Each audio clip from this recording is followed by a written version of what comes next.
अस्सलाम वालेकुम जी। आज हम आपको दिखाएंगे कि सोलर प्लेट के जो एम्पेयर होते हैं वो कैसे चेक किए जाते हैं। तो ये देखें जी, ये सबसे पहले इसको आपने यहाँ पे रखना होता है, ठीक है। और ये डीसी पे कर दिया और ये 0 हो गए हैं, ठीक है जी। इसके बाद इसको किसी भी एक तार के साथ आप लगा दें। अगर आप प्लस वाली में लगाएंगे तो ये आपको प्लस में ऊपर लेके जाएगा, अगर आप माइनस में लगाएंगे तो ये माइनस में जाएगा। ये देखें जी, ये चेक करें, ये एम्पेयर आ रहे हैं जी 6.97, 7.1 हो गया। मतलब कि ये हमारी प्लेट जो है ये 7 एम्पेयर तक जो है ये करंट दे रही है। और ये 175 वाट की प्लेट है, ठीक है ना जी।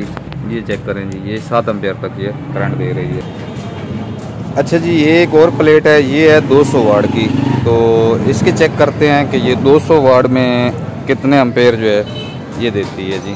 ये प्लेट है जी 200 वाट की और ये नाम इसका लिखा हुआ है जी, ठीक है। और इसका चेक करते हैं कि ये कितने एम्पेयर जो है ये देती है।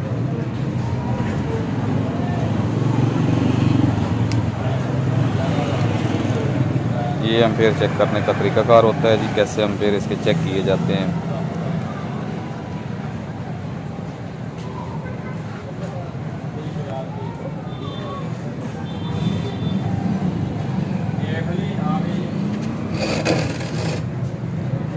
ये देखें जी, अब ये जो है ना ये दे रही है 7.34, ये इतने एम्पेयर जो है ना ये प्लेट दे रही है, ठीक है जी। अगर आपको हमारी वीडियो अच्छी लगी हो तो हमारे चैनल को सब्सक्राइब कीजिएगा, लाइक कीजिएगा, शेयर कीजिएगा।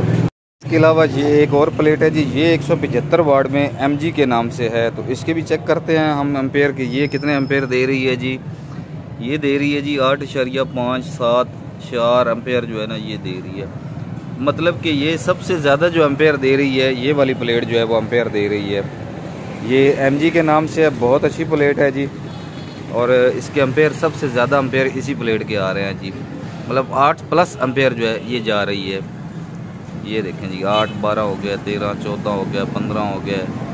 मतलब ये जो है ना ये आपकी 8.5 एम्पेयर तक जो है ना ये प्लेट जाएगी।